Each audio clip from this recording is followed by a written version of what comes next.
In search of a rim shape that enhances aero balance and structural performance, Zipp advanced development engineers looked outward to nature, to its elegant, efficient, and complex designs, where every fiber and contour is purposely shaped, evolving to not only adapt, but to thrive.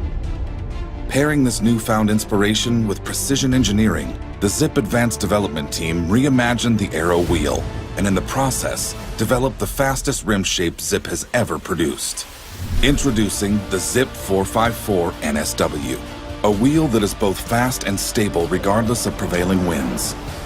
The 454's radical sawtooth undulating rim shape simultaneously reduces aero drag and side force for ultimate rider confidence and pure performance. All of the rim shapes on the market, both our own and competitive, have high side force and low aerodynamic drag, and others with higher aerodynamic drag and low side force. And what we wanted out of that was to reduce both aerodynamic drag and side force simultaneously. Achieving lower side force and lower drag at the same time is a challenge, because typically as the rim profile gets deeper, it creates more surface area for the wind to act on. We knew that the best adapted solution wasn't going to be intuitive or something that we could fall back on our past experience to create. We decided to take a step back and try and come up with a new shape that will give us a little bit more of an edge. What we did with this profile was we started noticing throughout this field of biomimicry, if you just look to nature, most of these complex problems have already been solved. The humpback whale has tubercles that allow its fin to be more effective when it's taking sharp turns to corral krill. We saw that and we thought, that's a similar thing that we're trying to do with wheels. So what can we do? How can we mimic the tubercle behavior and the features and put it on a rim to achieve the same sort of stability and efficiency? The only difficult part that we had was to take a flipper that's supposed to work in straight flow to a wheel that is rotational while you're also getting straight flow over it.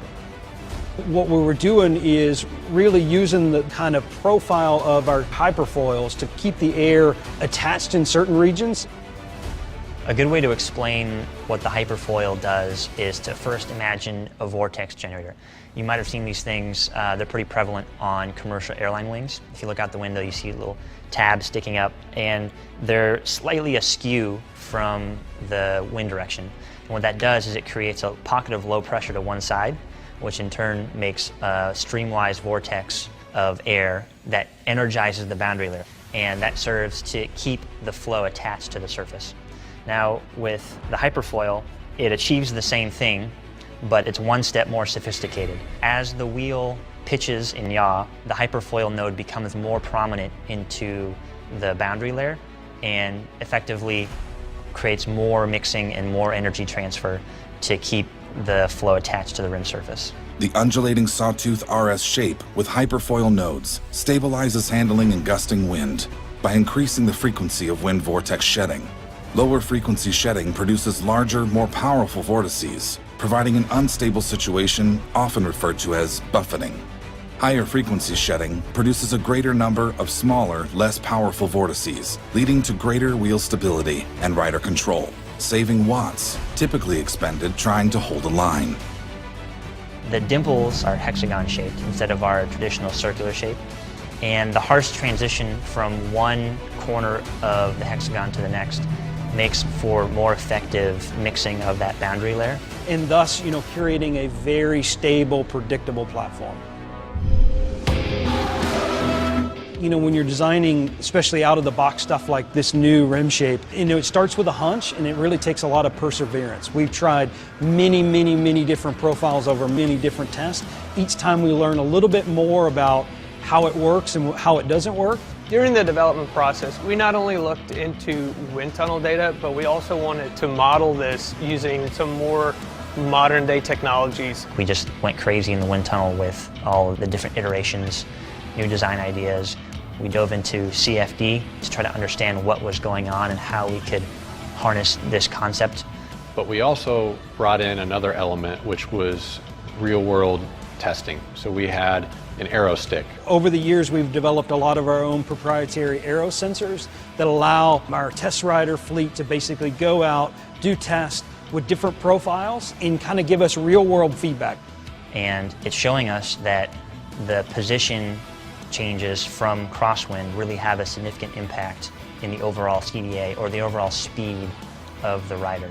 This is something that we really couldn't quantify before we took this to field testing in the real world, and we're showing that really stability has a tangible speed component or a tangible effect to your speed. We saw the results, and initially we went back and reran it.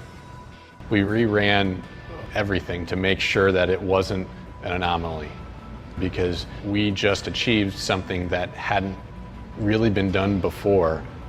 So we wanted to make sure it was legit, and it was legit.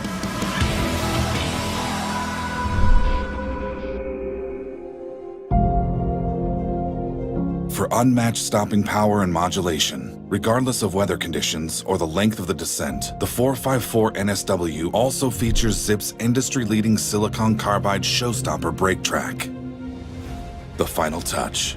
Zipp's Impress NSW graphic technology prints visually stunning graphics directly on the rim and allow the finely tuned Hexfin ABLC dimples to fully function without obstruction. Making use of the NSW exclusive cognition hubset, the 454 NSW rolls efficiently whether you are pedaling or coasting. Zipp's axial clutch technology allows the free hubs ratcheting mechanism to deliver half the mechanical drag of conventional 3-pawl hubs.